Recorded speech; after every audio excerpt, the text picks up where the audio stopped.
Technology, ain't it grand? Okay, if you would, we'll have the secretary call a roll since we're in Zoom, please. Teresa, you're muted.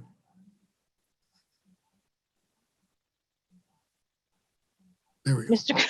Mr. Collins, Here. Attorney Murphy, Yes. and Miss Naylor. Present.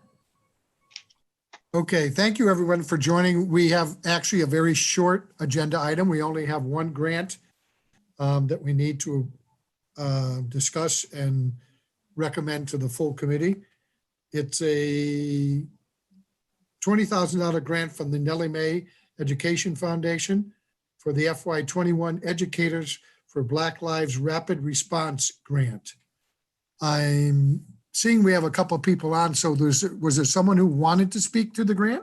I'd like Matt Grimes to speak to it if we could, and maybe Kathy say a few words, if you don't mind. Kind of thought that's why Matt was on. So yes, Yep. Pleased to hear from you, Matt. Thank you. Yeah, so this grant is part of our ongoing efforts to diversify the educator workforce with a particular focus on our paraprofessional to teacher pipeline. This grant, the RFP, was being billed as a rapid response grant in the wake of the senseless murders of George Floyd and Breonna Taylor over the summer to create space for educators of color, particularly Black and African-American educators, to develop their leadership potentials to become classroom teachers. And so when we wrote the grant, we modeled after the Springfield Promise Fellows Program. So this is an opportunity for up to 12 Black or African-American paraprofessionals to participate in this leadership development program over the course of 3 to 4 months, where we will provide them with targeted strategies in a quest to encourage them to become classroom educators. We will support them through monthly Zoom meetings or probably bi-weekly Zoom meetings during that time, where we would talk about everything from what does it mean to be a classroom teacher, how do you best support students of color in our district, etc. The goal is to be able to bring in guest speakers each week. And the reason that we're focusing on paraprofessionals, and again, Kathy can jump in as well, but we know it's a grand feeder into our schools and into our certified teachers, and we want to make sure that we're providing ample spaces and opportunities for our Black paraprofessionals to be seen and heard. So using the funds from this grant will allow us to actually give them a stipend, because we know historically the burden that's placed on paraprofessionals to participate in this leadership program. We will also use it as a recruitment tool, because the folks who are selected to go through this leadership program will help in strategic recruitment efforts, reaching out to folks who apply to the district, sharing their experiences, and that is modeled after the DESE Inspired Fellows Program.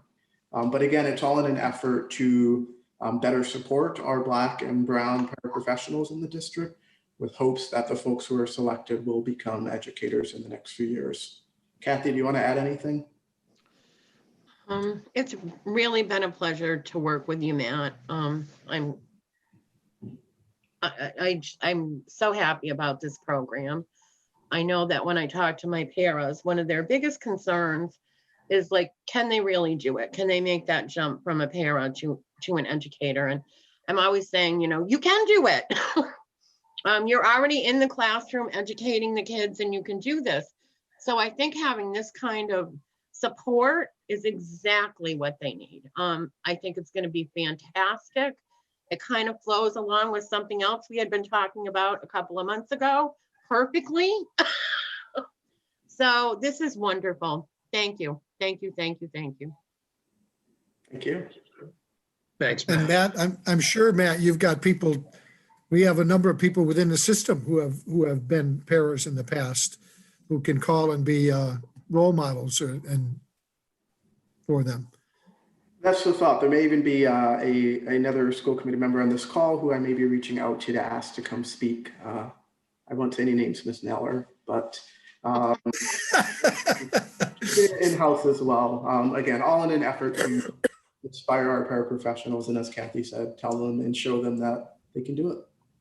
We have a lovely CSO who's taken the path from para. Yes, we do. She was a para for me.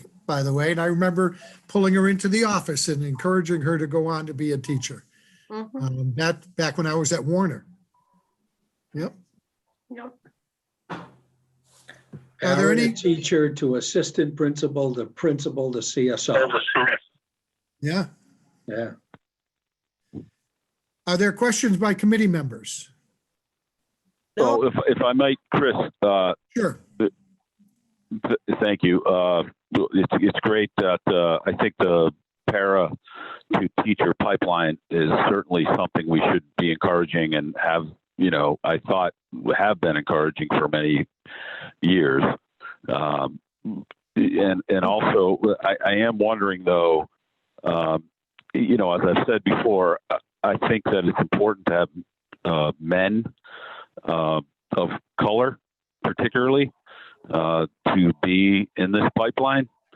And I'm just wondering if we know what as far as the demographics are concerned, so far as folks moving, paras moving to potential teacher positions or vice principalships or et cetera, do we have, how many of them are men and particularly men of color?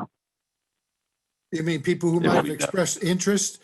Matt, do you have any idea? Well, I Has mean, anybody expressed how interest many- yet? So in terms of expressing interest, we haven't actually put the application out yet. What I can speak to are the number of Black male paraprofessionals who in the district. I don't have the actual number. We can get the numbers, but it is a pretty targeted group. And I know Kathy and I have had conversations about some specific folks who she has sort of groomed for leadership positions on para boards as well. But we can certainly provide the actual breakdown of the number of male paraprofessionals by racial demographic. Well, I just think I think it's good for our children, our young people to have, men of color to be in our system and to move them, hopefully through the paraprofessional ranks and into teaching jobs and beyond. So, it's been very much underrepresented, I think, until this point. So I just want to chime in on that issue. I mean, I think it's a great, the grant. So of course, we're going to vote for it. Just to chime in on that point. Yeah, I appreciate that. And I might also share that we've also entered an agreement with a national organization called Call Me Mister, which started out of Clemson University, and they're looking to start a Massachusetts chapter. So we've been participating in some of the planned meetings with that organization as well. Their specific focus is on increasing the number of men of color in the educator profession, which we know, I believe, is less than 2% nationally. And so that is another new initiative that we just entered in earlier this year. We signed an MOU with them and have been working on planning and rolling that out. That specific program will provide mentoring to Springfield Public School graduates who are attending various institutions of higher education and partner and pair them with educators of color in the model at Clemson and in some other national colleges has been really successful. So we're excited about that as well. Thank you. Are there any other questions or comments? Hearing none, does somebody want to make a motion to recommend to the full committee? So move. Second. Thank you, Peter. Terry, would you call the roll, please? Sure. Mr. Collins, Yes. Attorney Murphy, Yes. and Miss Naylor. Yes. Thank you. That being the only item on our agenda, then a motion to adjourn is in order. So moved. I was waiting for you to say something. He moved it. Have you seconded it, Latonia? Yes. If you call the roll? Yeah, Mr. Collins, Yes. Attorney Murphy, Yes. and Miss Naylor. Yes. it's such a pleasant group. Nobody wants to leave. So, all right. Well, Great thank job, you. Matt. All right, Thank you, take care, you Kathy. guys. Thank you very Thank you, much, everybody. guys. God bless. Have a nice Good night. seeing you guys. All right, take care. Bye-bye. All right. Thank you.